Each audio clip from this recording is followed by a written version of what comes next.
இயேசு கிறிஸ்து உயிர்த்தெழுந்தார் என்பதை அன்றைய நாட்களிலே சீஷர்கள் அறியாதிருந்தார்கள்.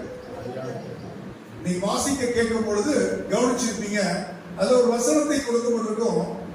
யோவான் 20ஆம் அதிகாரம் 9ஆம் வசனத்திலே நீங்கள் ஒருவேளை வாசிக்கணும்னு சொன்னால் இந்த வாசிங்க.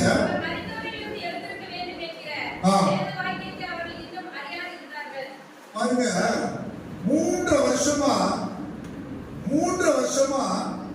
இயேசுவோடு கூட ஊழியம் பண்ணாங்க. ஊழியம் பண்ணும்போது அற்புதங்கள் பண்ணினார். மரித்தவர்கள் உயிரோடு கூட எழுதினார்கள். 38 ஆண்டுகள் திமிர்வாதக்காரனை எழுமச் செய்தார். கல்லெறிந்து கொல்ல வேண்டும் என்று வந்த ஒரு விபச்சார பெண்ணை கர்த்தர் காப்பாற்றினார். இன்னும் பாத்தீங்கன்னா, சாத்தானால் பிடிபட்டு தீயிலும் தண்ணீரிலும் விழுந்த ஸ்திரீ, பெண், ஒரு பைய வாலிபன் எல்லாரையும் காப்பாற்றுகிறார். கர்த்தர் இப்படியாக பல விதத்தில் அற்புதங்கள் செய்ததை பார்த்தார்கள். 1. 2, அவர் எப்பொழுதெல்லாம் ஒரு திரள் கூட்டம் வருகிறதோ அவர்களை கூப்பிட்டு வசனங்களை சொல்லிக்கொண்டே, வார்த்தைகளை கொடுத்து கொண்டே இருப்பார். நம் வேதத்தில் கூட பார்க்க வேண்டாம். திரள் ஜனங்கள் அவரிடத்திலே வந்து அமர்ந்திருந்தார்கள். எத்தனை நாள்? 3 நாட்கள். எத்தனை? 3 நாட்கள் பேசிக்கொண்டே இருக்கிறார். நமக்கெல்லாம் அரை மணி நேரம் ஆச்சோன்னா வாட்ச பார்த்துருவோம். ஆனா அவர் அங்க அப்படி இல்லை. அன்னைக்கு கேட்டுக்கொண்டே இருக்கிறார்கள். இயேசு பேச பேச பேச கேட்டுக்கொண்டே இருக்கிறார்கள். அப்படி கேட்டு கொடுக்கும் பொழுது அவர்கள் அங்கிருந்து புறப்படும் பொழுது ஆண்டு சொன்னாரு, பசியா போவாங்க, என்ன செய்யுங்க, ஆகாரம் இருக்கணும். இதெல்லாம் அவரை பார்க்கிறார், அவர் இவரை பார்க்கிறார். ஏன் இந்த ராத்திரி நேரத்துல, இந்த சாயங்கால நேரத்துல எந்த ஹோட்டல்ல போனா இந்த 20,000 பேருக்கு சாப்பாடு கொடுக்க முடியும்? 5,000 புருஷர்கள் அப்படி எல்லாம் பாருங்க, எண்ணி பாருங்க. பெண்கள் அதிகமா இருக்கிறீங்க, புரியுதா? ஆண்களை விட எங்க போனாலும் பெண்கள் அதிகம். அப்ப அங்கேயும் எப்படி இருப்பாங்க? 5,000 புருஷர்கள். சில கணவன் வராம தனியா அவங்க வந்திருப்பாங்க. அவங்க வரும்போது பிள்ளைகளை கூட்டு வந்துருவாங்க. அன்னைக்குதான் 10 பிள்ளைங்க. எப்படி நீங்க ஒரு பிள்ளை 2 பிள்ளைகள் ரொம்ப கஷ்டப்படுது. அன்னைக்கு எப்படி அப்படி கூட்டமா இருக்கிற ஒரு பெரிய கூட்டம் உள்ள நாட்கள் அன்னைக்கு இருந்தாங்க. அப்படிப்பட்ட ஒரு வேளையில தான் இயேசு சொல்றாரு, சாப்பாடு. சில வீட்டுக்கு திடீர்னு போனா டீ போட்டு கூட பால் இல்லைன்னு சொல்லிட்டு அப்படியே யோசிச்சுட்டே இருப்பாங்க. வீட்டுக்குள்ள பால் வாங்கினது இப்ப வாங்கினது. ஏன்னா ஒண்ணுமே நம்ம வச்சுக்கிறது இல்லை, தப்பு கிடையாது. ஏன் சொல்றேன்னா, அப்படி ஒரு இல்லாத சூழ்நிலையில திடீர்னு சாப்பாடு கொடுக்கணும். என்ன இயேசு அந்த நேரத்துல ஒரு சிறு பிள்ளை ஓடி வந்துச்சு. என்ன செஞ்சிச்சு? எத்தனை மீன் இருக்குது? 5 அப்பமும் 2 எடுத்து கொண்டு ஆண்டோடு கொடுத்தாங்க. போய் பார்ப்போம், உட்காரு, வரிசையா உட்காரவி. என்ன செய்ய போற? அவளுக்கு இதை கொடுங்க. மீதி 12 கூட நிறைய இருக்கு. இதெல்லாம் பார்த்த சீஷியர்களுக்கு இயேசு தனிமையில அவங்கள உட்கார வச்சு அநேக சமயத்துல போதிச்சார். பாருங்க, மார்க் 9:31, மார்க் 9ஆம் அதிகாரம் 31ஆம் வசனத்தை பாருங்க. மனுஷகுமாரன் மனுஷன் கையில் ஒப்பு கொடுக்கப்படுவார், அவர்கள் அவரை கொண்டு போவார் என்றும், கொல்லப்பட்டு 3ஆம் நாளிலே உயிர்த்தெழுப்பார் என்றும் அவருக்கு என்ன செஞ்சிட்டு இருந்தாரு? போதகம் பண்ணி தனிமையில், அதாவது மக்கள் மத்தியில போதித்தாரு. அதே சமயத்துல சீஷனுக்கு தனியாகவும் போதிக்கிறார் சில காரியங்கள். மலை பிரசங்கம் என்று சொல்லும் பொழுது மத்திய வாசிக்க வேண்டிய 5, 6, 7 அதிகாரங்கள் வாசித்து பார்க்கும் பொழுது அவர்களுக்கு அநேக காரியங்களை ஆண்டவர் போதித்துக் கொண்டிருக்கிறார். அப்படி போதித்துக் கொண்டிருக்கிற இந்த போதனைகளை, இந்த காரியத்தை பாத்தீங்கன்னா என்ன செய்யா, அவர்களுக்கு இந்த போதனை கிடைச்சிச்சு. ஆனா என்ன ஏறல மண்டையில, உங்களை சொல்லல, அவர்களுக்கு அவருக்கு என்ன செய்யல, ஏன் ஏறல பாத்தீங்கன்னா அந்த பாக்குறாங்க இயேசு உயிரோடு கூட எழுதிட்டாரு. நீங்க வாசிக்க கேட்ட யோவான் 20ஆம் அதிகாரத்தில் பார்க்கும் பொழுது இயேசுவை கல்லறையிலே வந்து உயிர்த்தெழுந்த இயேசுவை அவர்கள் பார்க்க வரவில்லை. எதுக்கு வந்தாங்க? உயிர்த்தெழுந்த இயேசுவை பார்க்கணும்னு நினைச்சு வரல. அவங்க எதுக்கு வந்தாங்க? கையில என்ன வச்சிருந்தாங்க? ஆமா, எல்லாம் என்னெல்லாம் உண்டோ அதெல்லாம் கொண்டு 3 நாள் ஆனா நாட்டை எடுக்கும். அந்த இதெல்லாம் வெளியே வச்சு அதெல்லாம் ஊதுபத்தி எல்லாம் வச்சு எல்லாம் பண்ணிட்டு வந்துட்டா அவங்க வந்து கடவுள் முடிஞ்சு வச்சு இப்பதான் பாக்குறாங்க அங்க என்ன இருக்குது? கல்லறை. இப்பவும் என்ன சொல்றாங்க? கல்லறை திறந்துச்சு, எவனோ திருடிட்டு போயிட்டாயா. ஆண்டவர் சொன்ன வார்த்தைகள் இருதயத்துக்குள்ள போகல. எப்படி இருதயத்துக்குள்ள போகல? நான் சபையில செய்தி கொடுத்துட்டு என்கிட்ட ஒரு வாலிப மகள் வந்தாள். அங்க நல்லா பேசுவீங்க, நல்லா இருந்துச்சு. அங்க நான் சொல்லுவேன், எப்பவுமே என் பிரசங்கத்தை கேட்டுட்டு நல்லா இருக்குன்னு சொன்னா நான் ஏத்துக்க மாட்டேன். அப்படின்னா என்ன? நல்லா இருக்குன்னு சொல்லக்கூடாது. இன்னைக்கு இந்த வசனத்தின் மூலமாக ஆண்டவர் உங்ககிட்ட என்ன பேசு, இதை மட்டும் சொல்லுங்க. அவங்ககிட்ட அன்னைக்கு சொன்ன செய்தி வேற. எனக்கு நீங்க பேசுறது சமாதானத்தை பத்தி பேசுறீங்கன்னா நான் சமாதானத்தை பத்தி அன்னைக்கு பேசவே இல்லை. புரிஞ்சுக்கிட்டேன். நம்ம பேசுறது அவங்க இதயத்துக்குள்ள ஒண்ணும் போகல. இதயத்துக்குள்ள ஒண்ணும் போகல. அநேக சமயங்கள்ல அவர்களுடைய இருதயம் எங்கேயோ சுத்திட்டு. வீட்டுல 100 பிரச்சனை, வீட்டுல 100 பிரச்சனை, உடம்புல சில பிரச்சனை, சில காரியங்கள் பிரச்சனை கிடையாது. ஒரு சந்தோஷ நிகழ்வுக்காக சீக்கிரமா இங்கிருந்து போகணும் அப்படிங்கிற சிந்தனைகள் இதுதான் ஓடிட்டே இருக்கும். இந்த வார்த்தைகள் உள்ள போகவே போகாது. அதே மாதிரிதான் சீஷர்களுக்கும் அன்னைக்கு அவர் எவ்வளவோ அவங்களை கூட உட்கார வச்சு நடக்க போகிற ஒரு சம்பவத்தை எதற்காக இந்த உலகத்திற்குள் வந்தாரோ அந்த காரியத்தை நிறைவேற்றுவதற்கு வந்ததை சொல்வதற்காக கூப்பிட்டு வச்சு பேசுறாரு. இங்க கல்லறையில வந்து பாக்குறாங்க. அவங்க என்ன பார்க்க வர்றாங்க? இயேசு உயிர்த்தெழுந்தார் பார்க்க வரல. இயேசுக்கு செய்ய வேண்டிய 3வது நாள் கடமையை செய்ய வராங்க. ஆனா இங்க பார்த்தா கல்லு புறப்பட்டிருக்குது. அங்க யாரும் இல்ல, இயேசு. 3 காரியத்தை நாம் வேகமாக பார்க்க போறோம். முதல்ல ஒரு காரியம் அந்த இயேசுவை மத்தேயு 16:23 வாசிங்க. மத்தேயு 16:23.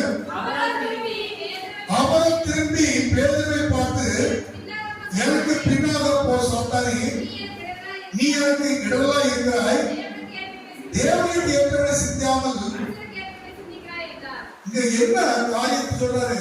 அப்பா எப்ப சாத்தானெல்லாம் விட்டுருங்க. எதை சிந்திக்கிறோம்? தேவனுக்கு ஏற்றவனை சிந்திக்கிறோம். தேவனுக்கு ஏற்றவனை சிந்திக்கிறது. இன்னொன்னு மனுஷனுக்கு ஏற்றபடி, உலகத்துக்கு ஏற்றபடி சிந்திக்கிறது. அவர் சொல்றாரு, நான் இப்படியாக அடிக்கப்பட போகிறேன் அல்லது பாடுபட போகிறேன், மரித்து போக போகிறேன். இந்த ஒரு வார்த்தை மரிக்க போகிறாரு என்று வார்த்தை கேட்ட உடனே உமக்கு அப்படி சம்பவிக்க கூடாது. அவர் உயிரோடு எழுப்புகிறார் வார்த்தை உள்ள போயிருந்துச்சுன்னா இப்ப இந்த அவரை மரித்தவரை பார்க்க வந்திருக்க மாட்டாங்க. என்ன பார்க்க வந்தாங்க? அவர் இன்னும் மறைச்சுதான் இருக்கிறாரு, இன்னும் சரீரம் உள்ளதா இருக்குது, அப்படிதான் பார்க்க வர்றாங்க. ஆனா இங்க ஆண்டு சொன்னாரு, நான் எப்படி செய்ய போறேன்? நான் பாடுபட போகிறேன், மரிக்க போகிறேன், 3ஆம் நாள். இந்த 3 வார்த்தை சொல்றாரு. இந்த 3 காது கூட போகல. அவனுக்கு என்ன போற? மரிக்க போகிறார் என்கிற காரியம் மட்டும்தான் இதயத்துக்குள்ள போகுது. நீ அப்படி உனக்கு நடக்கக்கூடாது. நீ எனக்கு சொல்லாதீங்க. சில சொல்லுவாங்க, நான் சாக போறேன்னு சொல்லிடாதீங்க. எங்க அம்மா அடிக்கடி சொல்லுவாங்க, எனக்கு வயசாகி போச்சு, இனிமே எங்க நான் வாழ போறேன் அப்படி. அதை கேட்டவங்க பிள்ளைகளுக்கு மிக வேதனையா இருக்கும். இதே மாதிரி வேதனைக்கும் அதனால அவனுக்கு வேதனை இல்லை. அவனுக்கு அதனால வேதனை இல்லை. வாசிங்க இதே 16:21 இருந்து சில வசனங்களை வாசிக்கும் பொழுது, அதுதான் இயேசு நாம் எருசலேமுக்கு போய் மூப்பராலும் ஆசிரியராலும் வேதபாரகராலும் பல பாடுகள் பட்டு கொலையுண்டு 3ஆம் நாள் உயிரோடு எழுந்திருக்க வேண்டும் என்பதை சொல்ல தொடங்கினார். அப்பொழுது பேதுரு அவரை தனியே அழைத்துக் கொண்டு போய், ஆண்டவரே, இது உமக்கு நேரிடக்கூடாதே, இது உமக்கு சம்பவிப்பதில்லை என்று அவரை கடிந்து கொள்ள தொடங்கினார். அவரும் திரும்பி பேதுருவை பார்த்து, எனக்கு பின்னாக போ சாத்தானே, நீ எனக்கு இடரலா இருக்கிறாய். தேவனுக்கு ஏற்றவரை சிந்தியாமல் மனுஷனுக்கு ஏற்றவரை. அதுக்கு அடுத்த சொன்னா பாருங்க, ஆண்டவர் சொல்றாரு, அப்பொழுது இயேசு தம்முடைய சீஷரை நோக்கி, ஒருவன் என்னை பின்பற்றி வர விரும்பினால் அவன் தன்னைத்தான் வெறுத்து தன் சிலுவையை எடுத்துக்கொண்டு. இதுதான் இன்னைக்கு முதலாவது ஒரு காரியத்தை கர்த்தர் நமக்கு சொல்கிறது. உலக காரியங்களை நீங்கள் சிந்தித்துக் கொண்டிருப்பீர்கள் என்று சொன்னால் எப்பொழுதும் எதை பத்தி சிந்திப்போம்? நீங்க என்ன சில வீட்டுல போன வாரமே பிரியாணி வச்சுட்டாங்க, அப்படி சில வீட்டுல இந்த வாரம் கேட்டீங்கன்னா வச்சு தர மாட்டாங்க. ஆனா இருந்தாலும் மட்டன் சிக்கன் எல்லாம் வாங்கி வச்சிருப்பீங்க, அதை வைப்பீங்க. இன்னைக்கு என்ன வைப்பாங்கன்னு சொல்லி உட்கார்ந்து யோசிக்கிறது. அதுதான் ரோமர் 14:17 பார்க்கும்போது, ரோமர் 14:17 வாசிங்க. யாருடைய ராஜ்யம்? நாமெல்லாம் தேவனுடைய ராஜ்யத்தின் பிள்ளைகள். யாரு? நாமெல்லாம் யாரு? தேவனுடைய ராஜ்யத்தின் பிள்ளைகள். அப்ப தேவனுடைய ராஜ்யத்தின் பிள்ளைகளாகிய நமக்கு ஆண்டவர் சொல்கிறாரு, அந்த ராஜ்யம் என்பது புசிப்பும் என்ன? ஆண்டவருக்கு காரியம். நீங்க சாப்பிடணும் தெரியும், சாப்பாடு கொடுப்பாரு, நல்ல சாப்பாடா கொடுப்பாரு, ஆசீர்வதிக்கப்பட்ட சாப்பாடு கொடுப்பாரு. ஆனா நீங்க தேவனுடைய ராஜ்யத்தை குறித்து சிந்திக்கிறவர்கள் அந்த சிந்தனையில இருக்க வேண்டுமே தவிர எந்த சிந்தனையில கூடாது. உலக பிரகாரமான அழிந்து போகிற சில காரியங்களில ஒன்று ஆகாரம், எப்படி? இன்னொன்று பணம், இன்னொன்னு நம்முடைய சொத்துக்கள், வீடு. இன்னைக்கு கோர்ட்டு கேஸ் அப்படின்னு ஏன் போறாங்க? அந்த அழிந்து போகிற சில காரியங்களுக்காக சண்டை போட்டு கொண்டிருக்கிறாங்க. அண்ணன் தம்பி அண்ணனை விட்டுட்டான். ஒரு நியூஸ் ஆன் பண்ணோட வருது, சாப்பிட போகும்போது ஒரு 5 நிமிஷம் பார்ப்போம், உடனே என்ன வருது? எதுக்கு? சொத்து அழிந்து போகிற ஒரு சில காரியங்களுக்காக இன்றைய நாட்களிலே மனிதர்கள். நான் போன 2 வாரத்துக்கு முன்னாடி ஒரு ஆலயத்தில் தேவனுக்கு செய்தி கொடுத்து முடிச்சுட்டு வந்தேன். என் மனைவிட்ட ஒரு சகோதரி சொன்னாங்க, ஐயா சொன்னது மாதிரியே எங்க வீட்டுல நடக்குது. என்ன நடக்குது? ஒரு கோர்ட் கேஸ் பிரச்சனை. எங்க வீட்டுக்காரர் தப்பே பண்ணல, இப்ப ஜட்ஜ்மெண்ட் வரப்போகுது, எங்களுக்காக ஜோம் பண்ணிக்க. சொத்து காரியம் இல்லை, அது வேறதான் பிரச்சனை. எதுக்கு சொல்ல வரேன்னா, இன்னைக்கு எங்க பார்த்தாலும் இந்த மாமிசத்திற்கான காரியங்களை சிந்தித்து சிந்தித்து சிந்தித்து இன்னைக்கு அநேக பிரச்சனைகள் குடும்பங்களிலே, சபைகளிலே, வேலை பார்க்கிற இடங்களிலே, அண்ணன் தம்பிகளுக்குள்ள, அக்கா தங்கச்சிக்குள்ள இதே தான் போயிட்டு இருக்கு. அப்ப புசிப்பும் குடிப்பும் அல்ல, அது நீதியும் சமாதானமும் பரிசுத்த ஆவியினால் உண்டாகும் சந்தோஷம். அப்ப நமக்குள்ள நீதி இருந்தால், நீதியுள்ள தேவனுடைய பிள்ளைகளாக நீதியுள்ள வசனம் நமக்குள்ள இருந்தால், நீதியாய் நடக்க வேண்டும் என்கிற நம்முடைய உண்மையா கர்த்தருக்கு பிரியமாய் வாழ்ந்தா நம்ம வீட்டுல சண்டை வராது. என்ன வராது? பிரச்சனை வராது. என்ன வராது? பிரச்சனை வராது. பிரச்சனை கொண்டு வருவாங்க, நீங்க அந்த பிரச்சனையை எடுத்துக்க மாட்டீங்க. ஒருவேளை உங்க வீட்டுல 2 வீடு இருக்குது, அப்பா காலத்துல சொல்வாரு, இது உனக்கு வச்சுக்கடா, இது தம்பிக்கு வச்சுக்கடா சொல்லுவாங்க.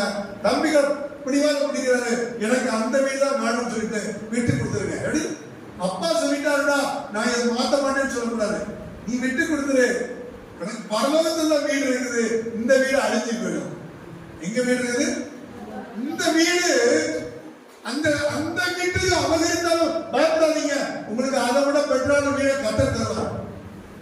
எப்படி? விட்டு கொடுக்க விட்டு கொடுக்க விட்டு கொடுக்க நீங்க ஆசீர்வதிக்கப்படுவீர்கள். விட்டு கொடுக்க விட்டு கொடுக்க உங்க குடும்ப சமாதானம், நீதியும் அடுத்து சமாதானம். வீட்டுல சமாதானத்தை தான் தேவன் எதிர்பார்க்கிறாரு. நீ சமாதானமா இருந்தாலும் ஆலயத்துக்கு வருவீங்க, சமாதானமா இருந்தாலும் குடும்ப ஜெபம் பண்ணுவீங்க, சமாதானமா இருந்தாலும் நீங்க தனிமையா உட்கார்ந்து பைபிள் வாசிப்பீங்க. சமாதானம் இல்லைன்னா போன் அடிச்சுக்கிட்டு யார்யார் பேசிக்கிட்டு இல்ல அழுதுகிட்டு புலம்பிக்கிட்டு உட்கார்ந்துட்டு இருப்பீங்க. அப்ப இன்னைக்கு ஆண்டவர் உள்ள அழுகிறதுக்காக படைக்கல, அழுகிறதுக்காக படைச்சாரு இல்ல. ஆண்டு சொல்ல எப்பொழுதும் பிலிப்பியர் 4:4 சொல்லுது, என்ன செய்யுங்க, ஆல்வேஸ் பி ஹாப்பி. நீ எப்பொழுதும் இருக்கணும் ஹாப்பியா. நீ ஏன் பிள்ளை, நான் எப்பொழுதும் சந்தோஷமா இருக்கிற மாதிரி நீயும் சந்தோஷமா இரு. சந்தோஷமா இருக்கணும் ஒரு அடுத்த ஒரு வசனம் சொல்லிட்டாரு, உங்கள் சார்ந்த குணம். ஆமா, நீ சண்டை போடுறவளா இருந்துட்டு சந்தோஷமா திட்டிட்டு வந்துட்டு சந்தோஷமா இருக்காரு. நீ சாந்த குணமா இருக்கணும். எப்படி சாந்த குணமா இருக்கணும். அப்ப கர்த்தர் எல்லாத்துக்கும் ஒரு செக் வச்சுருவாரு, சின்ன செக் வச்சுருவாரு. நீ சாந்த குணமாவும் இருக்கணும், என்ன செய்யணும், சந்தோஷமா இருக்கணும். இங்க பாருங்க, நீதியும் சமாதானமும் பரிசுத்த ஆவியினால் உண்டாகும். இவங்க எதை சிந்திச்சுட்டு இருந்தாங்க? இயேசு கூட இருந்தாங்க, இயேசு கூட இருந்தாங்க. இவங்களுடைய சிந்தனை கூட எதை குறித்து இல்ல, பரலோகத்தை குறித்து. எதை குறித்து இல்ல?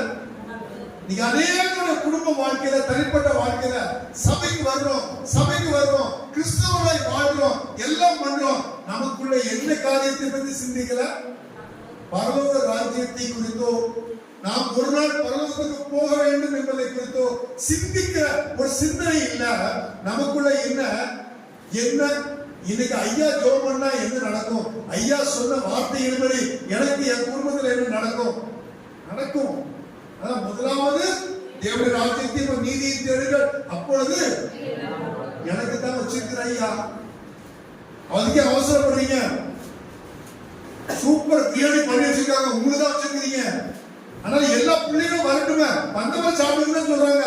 நம்ம அதுக்குள்ள என்ன பண்றோம்? எனக்கு மட்டும் போடு, எனக்கு மட்டும் வேணும், எனக்கு எனக்கு எனக்கு சொல்லிட்டு நீ எல்லா காரியத்தையும் இந்த உலகத்தின் காரியங்களையே சிந்தித்து வளர்கிறாரு. நீ என்ன செய்த பாருங்க, நீ உலகத்தையே சிந்தித்துக் கொண்டிருக்கிறார். மேலானவைகளை நாடுங்க, மேலானவைகளை சிந்திக்கல, உலகத்தை குறித்து சிந்திக்காதீங்க என்றால் அன்னைக்கு சீஷரை பார்த்து சொல்றாரு, என்ன செய்யாதீங்க, உலகத்தை குறித்தே சிந்தித்துக் கொண்டாதீங்க. உலகத்தை குறித்து நீங்க சிந்தித்துக் கொண்டிருந்தா உங்களுக்கு பரலோக ராஜ்யத்துக்கு உங்களுக்கு சம்பந்தமே இல்லாம போயிடும். சாத்தா என்ன பண்ணிடுவான், கொஞ்சம் கொஞ்சமா வஞ்சித்து அந்த ஆசையை உருவாக்கி அதற்குள்ளேயே கொண்டு பாருங்க. மத்தேயு 16:27 வாசிங்க.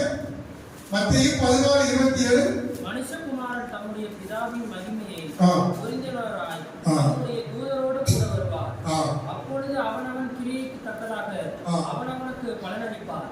நாம எப்படி பரிசுத்தமா வாழ்ந்தோமோ, எப்படி ஏழைகளுக்கு உதவி செய்தோமோ, எப்படி ஊழியத்திற்கு நம்மை அர்ப்பணித்து ஊழியம் செய்கிறோமோ, ஒவ்வொன்றையும் பார்க்கிறார். குடிச்சா அதையும் பார்க்கிறார், உபச்சாரம் பண்ண அதையும் பார்க்கிறார், கிண்டல் பண்ண அதையும் பார்க்கிறார், பரியாசக்காரன் உட்கார இடத்துல உட்காரக்கூடாதுன்றார். என்னென்ன காரியங்கள் நல்லது பண்ணாலும் பார்க்கிறாரு, தப்பு பண்ணாலும் பார்க்கிறாரு. நல்லது பண்ணா அதற்குரிய மகுடம், அதற்குரிய மேன்மை, அதற்குரிய ஆசீர்வாதம் பரலோகத்தில் உண்டு. தப்பு பண்ணா பாதாளத்திற்கு அங்க இடம் உண்டு. எது வேணுமோ அதற்படி வாழ. அது என்னுடைய சித்தம். நீங்கள் எல்லாரும் பரிசுத்தமாய் இருந்து பரலோகத்துக்கு வரணும். அப்ப ஆண்டவர் நம்மை விரும்புகிற ஒரு காரியம், நம்மள என்ன செய்யணும், பரலோகத்துக்கு என்ன செய்யணும், பங்குடையவர்களாக இருக்கணும். பரலோகத்திற்கு மார்க் 8ஆம் அதிகாரம் 23 இருந்து ஒரு சில வசனங்களை வாசிங்க.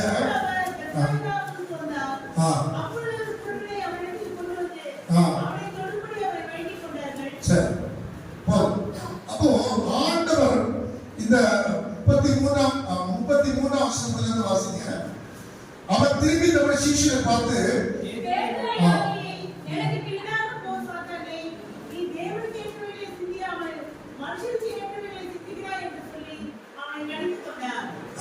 அப்போ இன்னைக்கு அநேக நேரங்கள்ல ஆண்டவர் கடிந்து கொள்கிறார், உலகத்தின் காரியங்களை சிநேகிக்காதீங்க. எதை சிநேகிக்காதீங்க? உலகத்துக்குள்ள இருக்கிற உலகத்துள்ள காரியங்கள் வேணும், ஆனா அதை மேல ரொம்ப பற்றுதலா இருக்காது. முதல் காரியம் என்ன?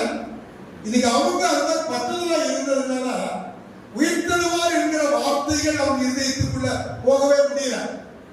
பரலோக ராஜ்யத்தை குறித்து சிந்திக்கவே முடியல. இயேசு பரலோகத்துக்குரியவர், நம்மளும் பரலோகத்துக்குரியவர்கள் என்கிற எண்ணம் அவங்களுக்குள்ள இல்லாமல் போய்விட்டது. என்ன படிச்சு இல்லாமல் அவ்வளவு சத்தியத்தை. ஆனா பாருங்க, வாசிக்க வேண்டாம், இந்த ஆசாரியர்கள், பிரதான ஆசாரியர்கள் சொல்லுகிறாங்க, அந்த எத்தன் யார் சொன்னாங்க? இயேசு. அந்த எத்தன் சொன்னா மூணாவது நாள் நான் உயிரோடு கூட எழுப்ப வச்சிருக்கிறான். ஒருவேளை அவரை எழுப்பட்டா கூட அவங்க சீஷர்கள் களவாய் கொண்டு போயிடுவாங்க. கொண்டு போயிட்டு எழுப்பிட்டான்னு சொல்லி உலகத்துல போய் சொல்லுவாங்க. அதுல காவல் ஸ்ட்ராங்கா போடு. காவல் ஸ்ட்ராங்கா போடு. யாருக்கு இன்னைக்கு இயேசுவை குறித்து யாருக்கு நல்லா தெரியும்? சுத்தி இருக்கிற உலகத்துக்கு தெரியும். நீங்க போய் சொன்னா நீங்க எல்லாம் கிறிஸ்தவங்களா? எப்படி சொன்னாங்க? நீங்க உலகம் என்ன சொல்ல தெரியுமா? ஏதோ ஒரு காரியத்துக்கு பக்கத்து வீட்டுக்கார ஒரு சிஸ்டர் உங்கள்கிட்ட ஏதோ ஒரு காரியத்தை கேட்கிறாங்க, நீங்க சொன்னது பொய்ன்னு அவங்களுக்கு தெரிஞ்சிச்சுன்னா அவங்க சொல்லிடுவாங்க, நீங்க கிறிஸ்துவங்களா போய் சொல்றீங்க. சத்தியம் அவர்களுக்குள்ள இருக்கிறது, அது எனக்குள்ள இல்ல. அப்படிதானே? கிறிஸ்தவனா நீ, கிறிஸ்தவனா நீ, கிறிஸ்துவை வணங்குற பிள்ளையா என்று சொல்லி எழுதுறாங்க. நம்மை பார்த்து உலகம் கேட்குது. அதை எனக்கு இந்த உணர்வு இல்லை. என்ன உணர்வு இல்லை? நான் கிறிஸ்தவன், நான் உண்மையாக இருக்க வேண்டும் என்கிற உணர்வு யாருக்கு இல்ல? நமக்கு வரல. ஏன் வரல? பைபிள் இருக்குது, வசனம் இருக்குது. உலகத்துல வாழும் பொழுது உலகம் தான் உள்ள நம்மளை உள்ள கொண்டு போயிடுது. எது கொண்டு போற?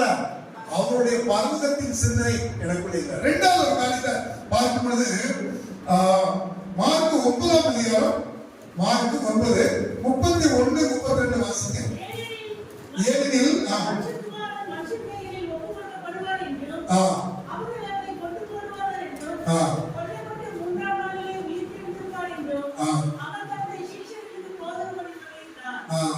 அவர்களோ அந்த வார்த்தையை அறிந்து கொள்ளவில்லை, கேட்கவும் பாய்ந்தார்கள். இன்னைக்கு அநேக சமயங்களில் சந்தேகங்கள் இருக்கும். ஒரு சில சந்தேகங்கள் இருக்கும். போதகத்தை கேட்கணும் அல்லது ஜபிச்ச ஆவியானவரை கேட்கணும். யாரை கேட்கணும்? அது என்ன ஆவியானவர்? வேதம் அப்படித்தான் சொல்லுது. ஆவியானவர் நமக்கு என்ன செய்வாரா? சகலவற்றை நமக்கு என்ன செய்வாரா? நமக்கு போதிப்பார். எடுத்து வாசிங்க. யோவான் 14ஆம் அதிகாரம் 26ஆம் வசனம் வாசிங்க. யோவான் 14ஆம் அதிகாரம் 26ஆம் வசனம்.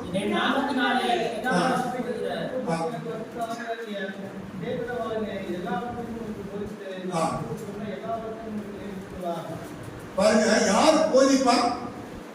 ஆவியானவர். ஆவியானவர் நமக்குள்ள இருந்தா அவர் நமக்கு எல்லாத்தையும். அப்ப ஆவியானவருடைய துணையோடு சத்தியத்தை கேட்கணும், ஆவியானவருடைய துணையோடு ஜெபிக்கணும், ஆவியானவருடைய துணையோடு வேதத்தை வாசி. அப்படி வாசித்தால் அவர் நமக்கு தெரியாத சில சந்தேகங்களை தீர்த்து வைப்பாரு. நமக்குள்ள நம்ம செய்யறது சரியா, வாழ்றது கரெக்டா, பேசுறது கரெக்டா, காணிக்க கொடுக்கறது கரெக்டா, எல்லாமே யார் சொல்லி கொடுப்பா? ஆவியானவர் சொல்லி கொடுப்பார். இன்னைக்கு ஞாயிற்றுக்கிழமை ஆலயத்துக்கு வரும். எதுக்கு வரும்? காணிக்க கூட வருமா? செய்தி கேட்க வருமா? இல்ல எதுக்கு வரும்? ஆண்டவரை ஆராதிக்க வருகிறோம். ஆராதிக்க வருகிறோம். அவர் ஆராதனைக்கு உரியவர், மகிமைக்கு உரியவர். அந்த மகிமையை அவருக்கு செலுத்துவது ஒருவேளை சபையாக கூடி வந்து அவரை மகிமைப்படுத்துகிறோம். மகிமைப்படுத்துகிற நேரத்துல என்னெல்லாம் செய்யக்கூடாது? தூங்கக்கூடாது, காலதாமதமா வரக்கூடாது, பக்கத்துல பேசக்கூடாது, பயபக்தியோடு. எப்படி இருக்கணுமா? பயபக்தியோடு. இந்த இடத்துல யார் இருக்கிறார்? ஆண்டவர் இருக்கிறார். ஆண்டவர் இருக்கிறார். அப்ப ஆண்டவரை தொழுது கொள்கிற இந்த வேளையில ஆண்டவர் சாதாரண மனிதனா இல்ல, சர்வத்தையும் சிருஷ்டித்த சாவாமையுடையவர், சர்வ வல்லவர், இருக்கிறவராக இருக்கிறவர், உன்னதத்தில் இருக்கிறவர், அவர் இன்றைக்கும் ஜீவிக்கிறவர், அவர் நம்மை படைத்தவர், நம்மை விசாரிக்கிறவர், நம்மை நடத்துகிறவர், போதிக்கிறவர், ஒரு நாள் பரலோகத்துக்கு கூட்டிட்டு போகிறவர். அப்படிப்பட்ட சர்வ வல்லமை படைத்தவர் தான் நம்ம என்ன செய்கிறோம்? ஆராதிக்கிறோம். ஆனால் அன்னைக்கு சீஷர்களுக்கு எவ்வளவு சத்தியம் கேட்டு என்ன செய்யலாம்? நம்ம ஆராதிக்க வந்திருக்கிறோம். இந்த ஓய்வு நாளை குறித்து வேதம் என்ன சொல்கிறது என்று பார்த்தால், ஏசாயா 58ஆம் அதிகாரம் கடைசி 2 வசனமும், எந்த நாள்? யாருடைய பரிசுத்த நாள்? ஆண்டவருடைய பரிசுத்த நாள். யாரு? ஆண்டவருடைய பரிசுத்த நாள். இந்த நாளையே வீட்டில் இருந்தாலும் வெளியே போனாலும் இந்த 24 மணி நேரமும் ஆண்டவருடைய இங்க இருக்குமா மட்டும் இல்ல, அதாவது ஒரு நாள் முழுசுமே. என்னுடைய மகன் சொன்ன இஸ்ரேல் தேசத்தில் இருக்கிறார். அங்க ஒரு 2 சர்வீஸ் உண்டு. அவங்க ஒரு சர்வீஸுக்கு போவாங்க. 9 மணி சர்வீஸுக்கு போனா 8:45 அத்தனை பேரும் உள்ள வந்துருவாங்க. அப்படி 5 நிமிஷத்துக்கு முன்னாடி கதவை அடைச்சிடுவாங்க. அதுக்கப்புறம் தட்டினா திறக்க மாட்டாங்கன்னு சொல்லல, யாரும் வர மாட்டாங்க. ஒண்ணு. 2வது, உள்ள யாரும் மொபைல் வச்சுக்க மாட்டாங்க. மொபைலை கொண்டு மாட்டாங்க. சிறு பிள்ளைகள் உண்டு. ஆனால் அந்த பிள்ளைகள் ஒரு தவறு பண்ணாது. ஒரு சத்தம், ஒரு சின்ன சத்தம் கூட கேட்காது. அப்படியே அமைதியா அந்த இடத்துல அப்படியே உட்கார்ந்துருக்குமா.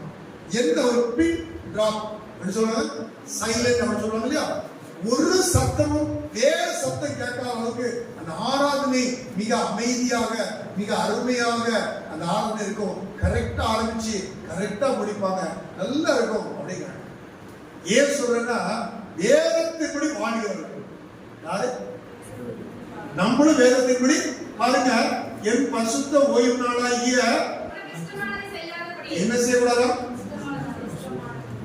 அன்னைக்கு அப்போ கிரிக்கெட் பார்க்கலாமா? அந்த பையன் ஒரு முறைச்சு பார்க்கறான். கிரிக்கெட் பார்க்கலாமான்னு சொன்ன உடனே என்ன முறைச்சு பார்க்கறான். அவனுக்கு கிரிக்கெட் பிடிக்கும். ஞாயிற்றுக்கிழமை தான் கிரிக்கெட் என்ன பண்றாங்க, வச்சிருக்கிறாங்க. அந்த மேட்சை மிஸ் பண்ண முடியுமா அப்படிங்கிறான். ஆனா அங்க என்ன சொல்லுது?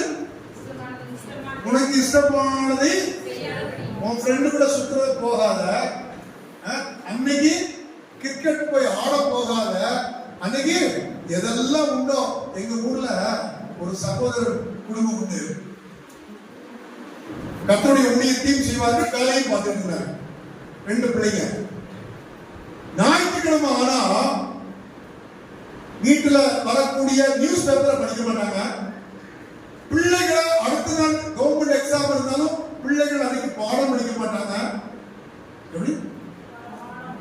கொஸ்டின் எடுக்க மாட்டாங்க. அடுத்த நாள் காலையில கவர்மெண்ட் எக்ஸாம், ஞாயிற்றுக்கிழமை திங்கட்கிழமை கவர்மெண்ட் எக்ஸாம், பாடம் படிக்க மாட்டாங்க, டியூஷனுக்கு அனுப்ப மாட்டாங்க. சரி, இது நல்லதா இருக்குது. இன்னொரு சம்பவம் சொல்றேன். இந்த ஓமலூரை தாண்டி போய் அந்த பஸ்ல அந்த வாலிப மகள் ஒரு நாள் போய் கொண்டு இருக்கும் பொழுது அந்த பஸ் ஒரு பாலத்துல இடிச்சு தீ பிடிச்சிச்சு. கேள்விப்பட்டிருப்பீங்க. சிலர் கேள்விப்பட்டு ஞாபகம் வச்சிருப்பீங்க, சிலர் மறந்துருப்பீங்க. 3 பேரும் 5 பேரும் இறந்துருக்காங்க அந்த தீய. எங்க தீ பிடிச்சி கருகி சீட்ல பிள்ளைகள் இறந்தாங்களோ அந்த இடத்துல இருந்து அந்த பிள்ளைய யாரோ ஒருத்தர் அவ கையை பிடிச்சி கீழே விழுந்து விட்டாங்க. எப்படி? உண்மையான சம்பவம். அந்த மகள் பிஏ முடிச்சாள். அவங்க அப்பா சொன்னாரு, நீ பிஏ வேலைக்கு போக வேண்டாம், நான் ஒரு ஊழியக்காரர் திருமணம் முடிச்சிருக்கிறேன், நீ போய் ஊழியம் பண்ணு. அல்லேலூயா, அல்லேலூயா. நீங்க வசனத்தின்படி காத்தால் கர்த்தர் அவர் வசனத்தின்படி நம்மளை காத்துக் கொள்வார், வசனத்தின்படி நம்மளை ஆசீர்வதிப்பார், வசனத்தின்படி நம்மளை உயர்த்துவார். நடந்த உண்மையான சம்பவம். இன்னைக்கு அவங்க இப்போ கோயம்புத்தூர் இருக்கிறாங்க. இப்ப கூட போன 2 சில மாதத்துக்கு அந்த சகோதரிய பார்த்து பேசிட்டு இல்லை, இவங்க கல்யாணத்துக்கு வந்திருந்தாங்க. அந்த கூலியக்காரங்களா வந்திருந்தாங்க, பார்த்து பேசிட்டு. எதுக்கு சொல்றோம்னா, கர்த்தர் இன்னைக்கு அவங்க அப்பாவும் முதிர் வயது, அவர்கள் நல்லா இருக்காரு. எதுக்கு கர்த்தர் நீங்க வசனத்தின்படி வாழ ஆரம்பித்து விட்டார். கர்த்தர் நம்மளை அறிய வேண்டும். எதுக்கு? அவர் அறியவில்லை. ஆகவே தான் அவர் நினைச்சாங்க அறிந்து கொள்ளல. அதான் அறிந்து கொள்ளல. இயேசு உயிர்த்தெழுவார் என்று அறிந்து கொள்ளவில்லை. நீங்க நம்ம உயிர்த்தெழுவார் அறிஞ்சிருக்கிறோம். ஆனா உயிர்த்தெழுந்த இயேசு எனக்குள்ள இருக்காராங்கிறத தெரியல. வாசிங்க.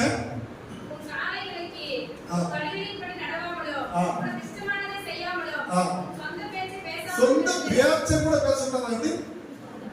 ஞாயிற்றுக்கிழமை கொஞ்சம் ஃப்ரீயா இருப்பேன். ஸ்கூலுக்கு டீச்சரா போயிட்டு இருக்கீங்க. ஞாயிற்றுக்கிழமை கொஞ்சம் ஃப்ரீயா இருப்பேன். நான் சர்ச்சுக்கு போயிட்டு வந்தோன்னு போன் அடிக்கிறேன். ஒரு 5 நிமிஷம் பேசலாம்னு சொல்லிட்டா 3 மணி நேரம் டைம் போறதே தெரியாது. சிலருக்கு வீட்டில் உட்காந்து சாட் பண்ணுவாங்க. வாட்ஸ்அப்ல பேஸ்புக்ல டைம் போறதே தெரியாது. யூடியூப்ல உட்காந்து எதையா பார்த்தா டைம் போறதே தெரியாது. ஆனா நீங்க என்ன செய்யக்கூடாது? சொந்த மனக்கு இஷ்டமானது செய்யக்கூடாது. இதெல்லாம் நமக்கு பைபிள்ல இருக்குது. எங்க இருக்கு? இயேசு கொடுத்திருக்கிறார். அப்ப யார் செய்யணும்? நீங்க செஞ்சா அந்த குடும்பத்துல இன்னைக்கு எப்படி ஆசீர்வதித்தாரோ, எப்படி காப்பாற்றினாரோ, அப்படிப்பட்ட பிரச்சனைகள் வரும்போது கர்த்தர் பார்த்து கொள்வார். வாசிங்க. எப்படி இருக்கணுமா?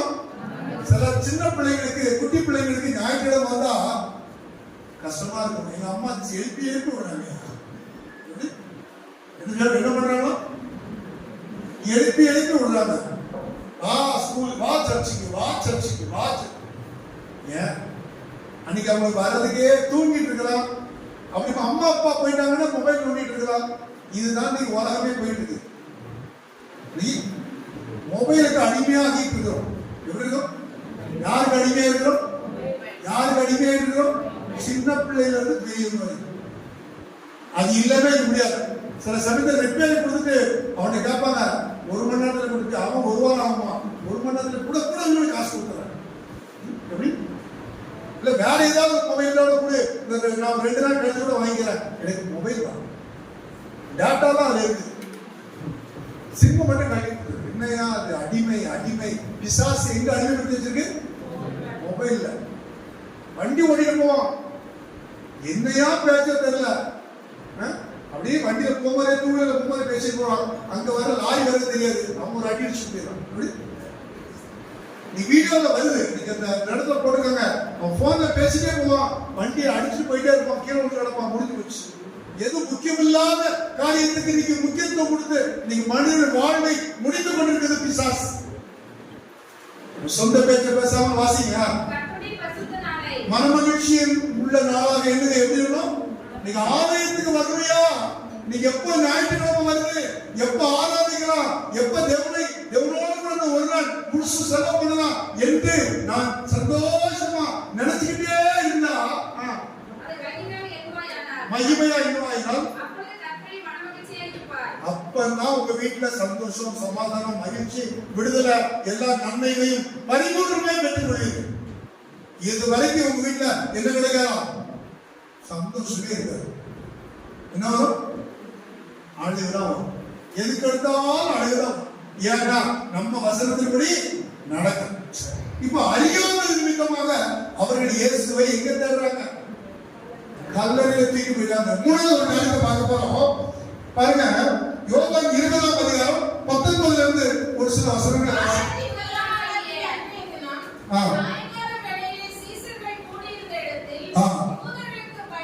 யூதர்களுக்கு பயந்ததினால்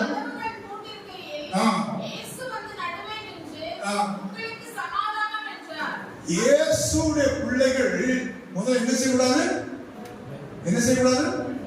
என்ன சொல்லுங்க?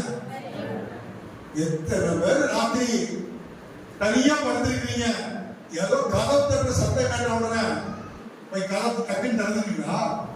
திறக்க வேண்டாம். ஏன்னா நல்லது இல்லை.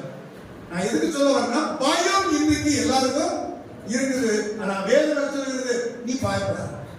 இங்க பயத்தோடு கூட இருக்கிறாங்க. ஏன்? இயேசு உயிர்த்தெழுந்தாருங்கிறதுக்கு பயம் இல்லை. இயேசுவையே எப்படி? இயேசுவையே கொலை செய்துட்டாங்க, எங்களையும் கொலை செய்ய. அது உண்மைதான். அவன் நினைச்சது உண்மைதான், அவங்க நினைச்சது உண்மைதான். ஆனா ஆண்டவர் விடல. ஆண்டவர் திட்டம் வச்சிருந்தாரு. இன்னைக்கு நம்மளை யாரும் நம்மள கை போட முடியாது. யார் நம்மளுக்கு எந்த தீங்கும் பண்ண முடியாது. ஏன்னா உங்களை என்ன கொண்டு கர்த்தர் ஒரு திட்டம் வச்சிருக்கிறாரு. அது நிறைவேற வரைக்கும் உங்களுக்கு எதிராக யார் வந்தாலும் கர்த்தர் அது வாய்க்காக பண்ணிடுவார். அல்லேலூயா. அதனால நீங்க பயப்படவே பயப்படாதீங்க. எதற்கு நீங்கள் கிறிஸ்துவுக்குள் பிரியமாய் உண்மையாய் கீழ்ப்படிந்து சத்தத்துக்கு கீழ்ப்படிந்து உண்மையா நடந்தா உங்களை யாரும் ஒன்றும் அந்த நாள் வர வரைக்கும் உங்களை யாரும் தொட முடியாது. உங்களை யார் இவர்கள் பயந்ததுனால இங்க இருக்கிறாங்க, அறையை பூட்டி கொண்டு உள்ள இருக்கிறாங்க. இயேசு தாமே அந்த அறைக்குள்ளாக வந்து உங்களுக்கு இயேசு எங்க இருக்கிறாரோ அங்க சமாதானம் உண்டு. இயேசு இல்லைன்னா சமாதானம் இல்லை. உங்க வீட்டுல சமாதானம் இல்ல அப்படின்னா அது யாரும் இல்ல. இயேசு இல்லைன்னா யாரு இருப்பா? ரெண்டே தான். ஒண்ணு இயேசு இருப்பாரு, அவர் போயிட்டாருன்னா யார் வந்துவா? அப்ப உங்க வீட்டு சண்டை நடக்குதுன்னா பாத்துக்கங்க, யார் உள்ள வந்துட்டா? அப்பா இருப்போம் சாத்தன். அவங்கள சொல்லாதீங்க.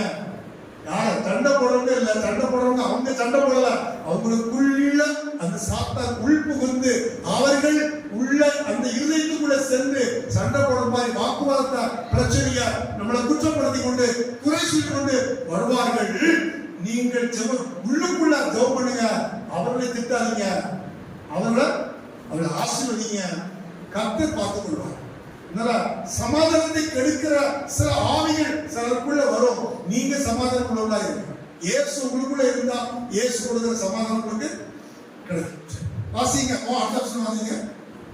அவர் இப்படி சொல்லி தம்முடைய கைகளை யாவையும் அவர்களுக்கு காண்பித்தார். சீசர்கள் கர்த்தரை கண்டு சந்தோஷப்பட்டார்கள். இப்போ ஆண்டவரை இப்போ முதல்ல என்ன பண்ணல? உலக பிரகாரமாக சிந்தித்து கொண்டிருந்தாங்க. ரெண்டாவது காரியம் என்ன பாத்தீங்க? அவங்க அறியல. மூணாவது காரியம் பயந்து போய் நமக்கு ஏதோ நடக்குமோ சொல்லி உட்கார்ந்து இருக்கிறாங்க. இயேசு கூட இருக்கிறத அவங்க புரிஞ்சுக்கல. இங்க பாருங்க, இங்க இவர்களுக்கு ஆண்டவர் இப்பொழுது சமாதானத்தை கொடுத்து தன்னை வெளிப்படுத்தி விட்டார். உயிரோடு கூட இருந்துச்சு. இப்போ டைம் ஆனதுனால ஒரே 2 செகண்ட் முடிச்சிடும். இப்போ நமக்கு இயேசு இந்த உலகத்தில் வந்தவர் அவருடைய பாடு மரணத்தின் நிமித்தம் நமக்கு ரட்சிப்பை கொடுத்து நமக்கு பரலோக வாழ்வை கொடுத்து நித்தியத்துக்கு போகிற ஒரு தேவ கிருபையை கொடுத்து இந்த உலகத்தில் வாழ்ந்த நமக்கு சமாதானத்தை கொடுத்து ஆசீர்வதித்திருக்கிற தேவன் எத்தனை நாள் வெளிப்படுத்தினார்? 40 நாள். எத்தனை நாள்? 40 நாள். 40 நாள் ஆன பின்பு எடுத்தவங்க வாசி. அப்போஸ்தலர் 1 அதிகாரம் 11 வசனம் வாசிங்க.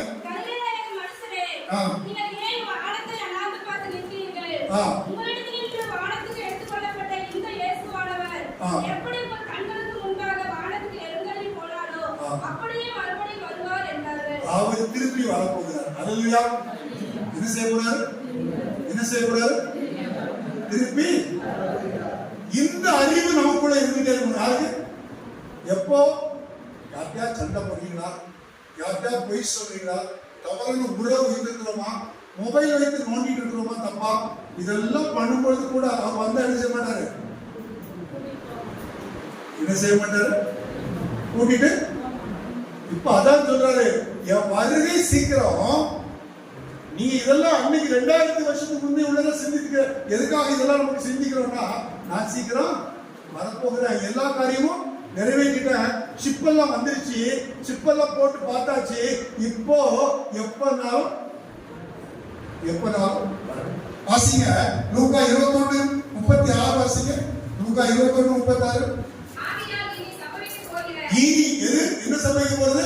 வரப்போகிற இயேசு திரும்ப வரப்போகிற காரியம் சம்பவிக்க போகுது.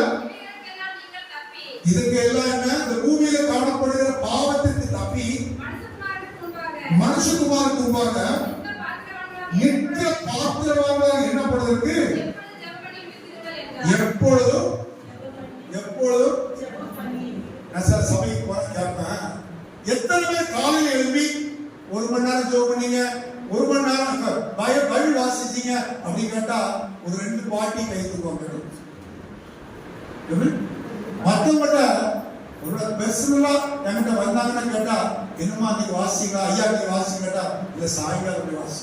வாசிப்பாங்களா இல்லையோ ஏன் சொல்றாங்க அவ்வளவு. ஆனால் வேதம் என்ன சொல்கிறது? எப்பொழுதும். அதுல ஆண்டவர் என்ன செஞ்சாரு? இயேசு என்ன பண்ணாரு? மார்க் 1:35 அதிகாலையிலே இருட்டோடு எழுந்து வனாந்தரத்திற்கு சென்று அவர் என்ன செஞ்சாராம்? ஆமாயா, அதிகாலை எழுப்பி ஜெபம் பண்றது சொல்லி கொடுத்துட்டு போயிட்டாரு, செஞ்சு காமிச்சுட்டு போயிட்டாரு, மாதிரியை வச்சுட்டு போயிட்டாரு. 1 பேதுரு 2:21 சொன்ன மாதிரி தன்னை மாதிரியா வைத்து விட்டு போயிட்டார். ஆனா இன்னைக்கு நாம் என்ன செய்யணும்? அறிந்து கொண்டு, சத்தியத்தை அறிந்து கொண்டு, இயேசு வாழ்ந்த வாழ்க்கையை அறிந்து கொண்டு, இயேசு வாழ்ந்தபடி வாழ்ந்து கொண்டு, அவர் சொல்லிவிட்டு போன சீக்கிரம் வரப்போகிற வரும்போது எல்லாரும் என்ன செய்யுங்க? என் முன்னாடி வந்து நிற்கிறதுக்கு பாத்திரவான்களாக இருந்து கொண்டு நீங்கள் எப்பொழுதும் விழித்திருந்து ஜெபித்துக் கொண்டே இருக்கிறவர்களாய். அப்படின்னா மனதால் போட்டு ஜெபம் பண்ணது இல்ல, எப்பொழுதும் அவருடைய சிந்தனை, எப்பொழுதும் அவரை குறித்து சிந்திக்கிற சிந்தனை. உலக கவலை, உலக பிரச்சனை, உலக போராட்டம், உலக காரியத்தை குறித்து தூக்கி ஏற்கிறீங்க, அது கர்த்தர் பார்த்து விடுவார். கர்த்தர் அதுக்காக பண்ண வேண்டாம், வேலைக்கு போகாம இருக்க வேண்டாம். வேலைக்கு போறதையும் இயேசுவே இந்த இடத்தை நீங்க என்ன ஞானத்தை கொடுத்து படிப்பு சொல்லுவது மட்டும் இல்ல, இந்த டீச்சர்கிட்ட சண்டை போடாம இருக்கணும். அதுங்க ஏதோ வாக்குவாதம் வந்துடும், ஏதோ ஒரு பிரச்சனை வந்துடும், வராம இருக்க நீங்க பாத்துக்கீங்க. இயேசு விழித்து இருக்குது.